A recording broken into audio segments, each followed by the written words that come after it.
चाहिए था जब बंगाल के चुनाव हुए थे उस वक्त, क्योंकि हमारे प्रदेश में तो कोई ऐसे हालात थे ही नहीं। उस वक्त जब पश्चिमी बंगाल का चुनाव हो सकता था, 5 स्टेटों का हो सकता था, तो हरियाणा का भी उपचुनाव साथ साथ कराया जा सकता था।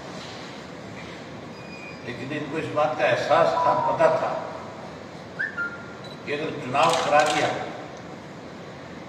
तो फिर भाजपा और जेजेपी का जो कैंडिडेट आएगा, लोग उसकी जमानत भी नहीं बचेंगे, और जमानत के साथ साथ हल्के के किसी गांव में भी इंटर नहीं करने। इनके प्रयास तो थे कि चुनाव किसी तरह से और टड़े रहे, पंजाब का जब चुनाव हो या अन्य यूपी का चुनाव, उसके साथ एक चुनाव कराया जाए। इस किस्म की मंशा मेरे सामने मुख्यमंत्री ने जाहिर करी थी कि चुनाव तो आगे हो सकता है। मैंने कहा बकरे की बात कब तक है नहीं, आखिर उसको कटना पड़ेगा। अब क्योंकि सब जगह हालात सामान्य थे और कहीं ना कहीं ये फैसला लेना था कि लोकसभा की 3 जो सीट थी उनको भरा जाए। उन तीनों सीटों की वजह से इनको ये चुनाव कार्य कराने पड़े। हरियाणा में पीछे इनसे जब पूछा गया सरकार से कि भी आप अपने चीफ सेक्रेटरी की तरफ से, सरकार की तरफ से एफिडेविट दो कि चुनाव हो सकता है कि नहीं हो सकता, तो उन्होंने बाकायदा तौर पे ये एफिडेविट दिया कि हमारे यहाँ पे अभी भी कोरोना का प्रकोप है और हमारे यहाँ इस तरह के अभी हालात नहीं है जिससे चुनाव कराया जा सके। ये एफिडेविट तो दिया इलेक्शन कमीशन और हाई कोर्ट के अंदर पंचायत के चुनाव को लेकर के इशू पेंडिंग था और हाई कोर्ट के अंदर सरकार ने उसी गवर्नमेंट की तरफ से, जिसने इलेक्शन कमीशन को तो ये कहा कि कोरोना की वजह से ये हालात हमारे यहाँ नहीं है इलेक्शन, और हाई कोर्ट के अंदर ये एफिडेविट दिया इन्होंने जाकर के कि हमारे यहाँ पे हालात बिल्कुल सामान्य हैं, हम पंचायत के चुनाव करा सकते हैं, तो आप हमें इसकी इजाजत दें। इस तरह से सरकार का दोगलापन था जो लोगों के सामने आया। अब जब चुनाव होगा तो सरकार की तरफ से कोई उम्मीदवार बनकर के आएगा, उसकी जमानत नहीं बचेगी, उसकी हर हालत में जमानत जब्त होगी और इनको जब वोट मांगने जाएंगे तो विरोध को फेस करना पड़ेगा, विरोध का सामना करना पड़ेगा। मेरा जो क्षेत्र है, इलाहाबाद विधानसभा क्षेत्र जो है वो टोटल ग्रामीण है और वहाँ सारे लोग खेती पे निर्भर करने वाले, मजदूर है तो खेती पे निर्भर करता है, किसान है तो खेती पे निर्भर करता है। पहले दिन से ही वो लोग कृषि के ये 3 काले कानून बने थे उनके खिलाफ थे और मैं विशेष रूप से मैंने जब अपना रिजाइन किया था, मुझे जब किसान संगठनों की तरफ से इस तरह के मैसेज थे कि कोई पहल करे इस चीज की, तो मैं अपने विधानसभा क्षेत्र में गया, जाकर के मैंने लोगों से खुल करके पूछा था कि तुम इन 3 काले कानूनों के पक्ष में हो, खिलाफ हो। हर गांव के अंदर बड़ी संख्या महिलाएं आई, नौजवान बच्चे आए, बड़े बुजुर्ग आए। उन्होंने खूब खुल करके ये कहा कि हम नहीं चाहते कि किसी के दिनों काले कानून रहे, ये खत्म होनी चाहिए। तो मैंने कहा भी सरकार पे दबाव बढ़ाने के लिए इसके लिए मैं पहल करना चाहता हूँ। मेरी रगों में चौधरी देवीलाल का खून है।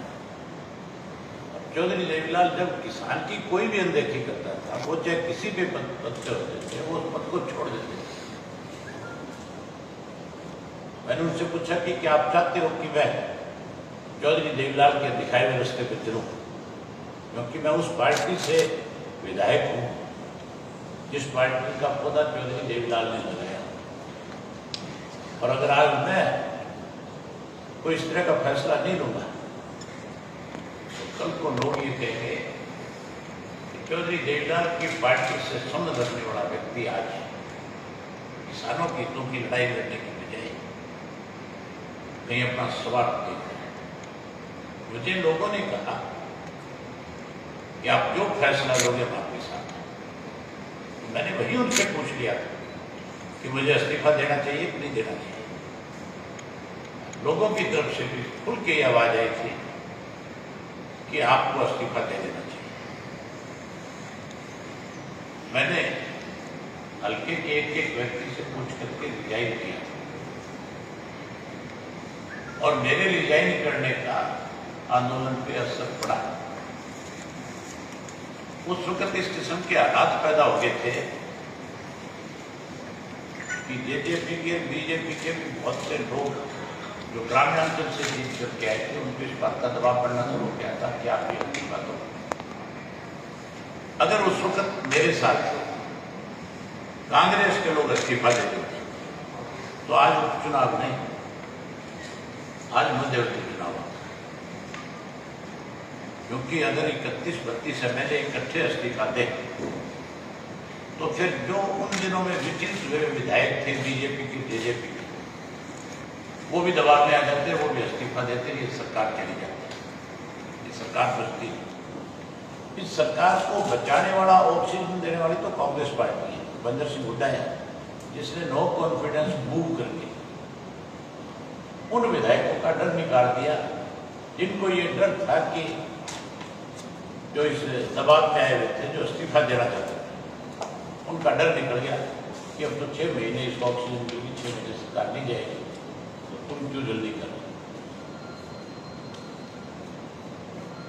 लेकिन अब कांग्रेस से जब आ जाएगी उन लोगों के बीच में वोट मांगने, तो उनको भी लोगों के सवालों का सामना करना पड़ेगा कि अब आप किस मुंह से यहाँ वोट मांगने आए हो। जब अभय सिंह ने इस्तीफा दिया था तब तुमने भी अपनी तरफ से इस्तीफे की पेशकश क्यों नहीं की?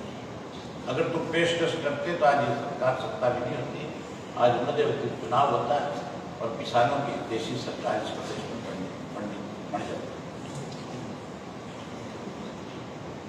इस चुनाव से प्रदेश के बहुत समीकरण बदलेंगे। जैसा मैंने आपसे 25 सितंबर की रैली के लिए कहा था, सम्मान दिवस समारोह में ऐसे ऐसे लोग आएंगे चौधरी देवीलाल को अपनी श्रद्धा सुमन अर्पित करने के लिए, जिससे लोग आश्चर्यचकित हो जाएंगे। और मैंने जो कहा था वो हुआ वहां। अब इस चुनाव की डेट तय होगी, इसके नामांकन पत्र भरने दो, इसके विड्रॉल होने दो, फिर आप देखना किस तरह से बदल बसती है सरकार। फिर ऐसे हालात बनेंगे कि आप अपनी कलम से लिखोगे और कहोगे कि अब सरकार जाने के कगार पे आकर के खड़ी।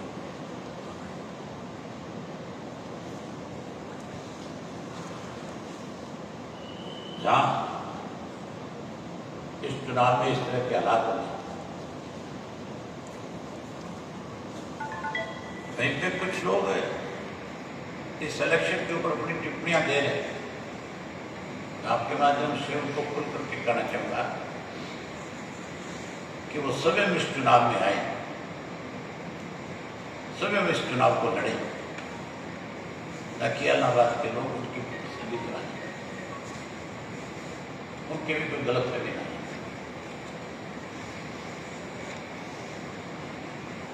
इलाहाबाद में चुनाव के लिए आपसे चर्चा करी वहीं आपके माध्यम से प्रदेश के उन लोगों का आभार व्यक्त करता हूँ जो लाखों की संख्या में इकट्ठे होकर के चौधरी देवीलाल जी की जयंती में अपने श्रद्धा सुमन अर्पित करने आए थे और वहीं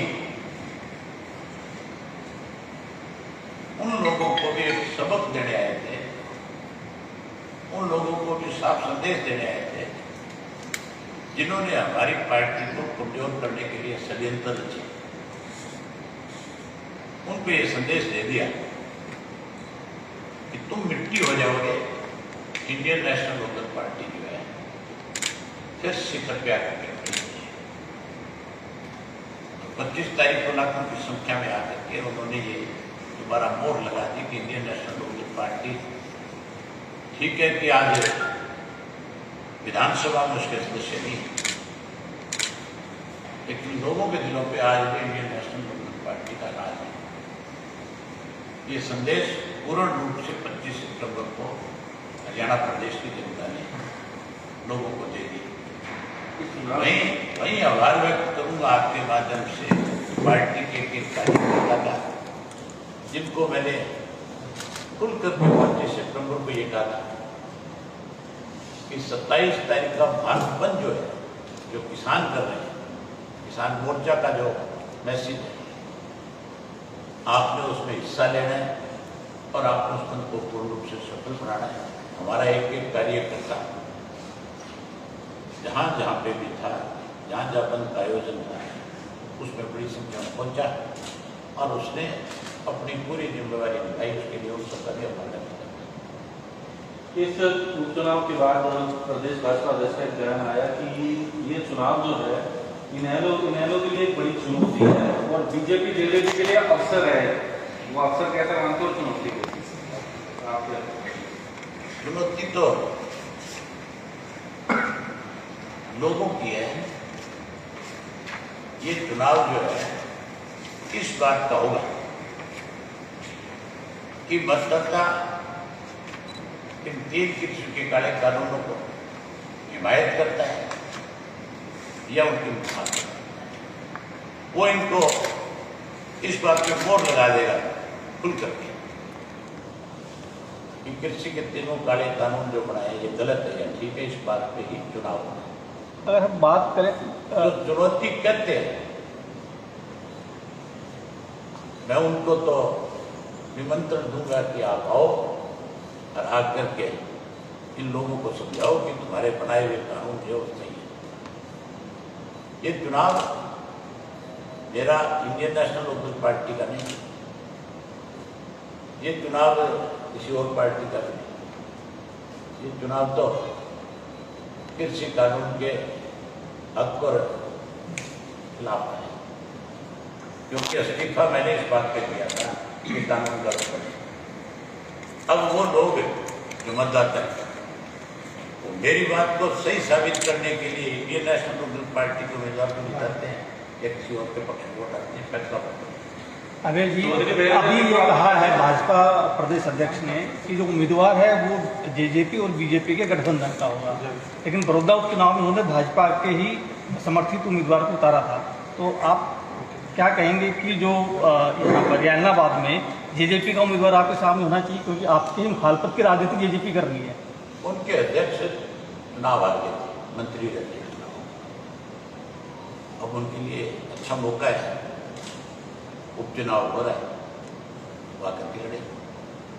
उनको अपनी पार्टी की लोकप्रियता पे इतना ही घमंड है, आए और चुनाव लड़े। कोई भी चुनाव लड़े, जब मुख्यमंत्री सभी माफी लड़े, ये फैसला वहां की जनता करेगी। 25 सितंबर का आपने निमंत्रण दिया था, तो चौधरी वीरेंद्र सिंह की बात करें, उनको उन्होंने स्वीकार किया आए और आगे कोई निमंत्रण है कैसे चुनाव में?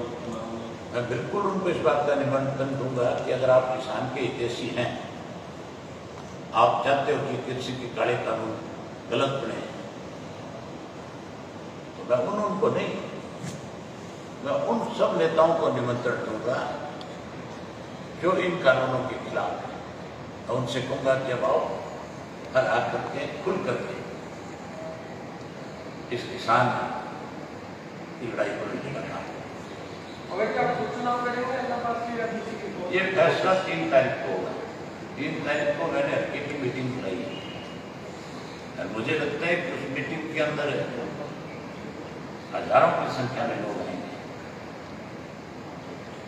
और वो लोगों पे हम छोड़ देंगे, वो फैसला करेंगे कि कौन चुनाव लड़े, जिसका नाम वो तय करेंगे, हम उसी को चुनाव लड़ेंगे। इलाहाबाद की जनता फैसला करेगी ना कि पार्टी के इलाहाबाद की जनता ही फैसला करेगी, क्योंकि इलाहाबाद की जनता ने ही मेरे इस्तीफे का फैसला किया और वही फैसला करेंगे कि कौन चुनाव है। उपचुनाव के लिए क्या तीनों कृषि कानून भी मुद्दे होंगे या और जो प्रदेश सरकार पिछले 7 सालों में प्रदेश में बिल्कुल चल रहा है? एक ही मुद्दा है, मैंने इस्तीफा इस बात में दिया था ये कानून गलत बने हैं, इन्हीं मुद्दों के ऊपर इस चुनाव को लड़ेंगे, इसी को ही लेकर के लोगों के बीच में जाएंगे।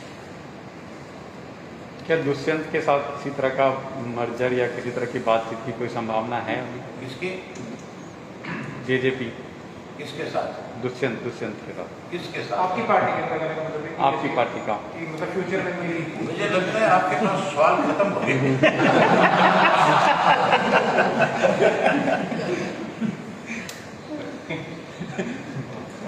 ठीक है, ओके सर, थैंक यू।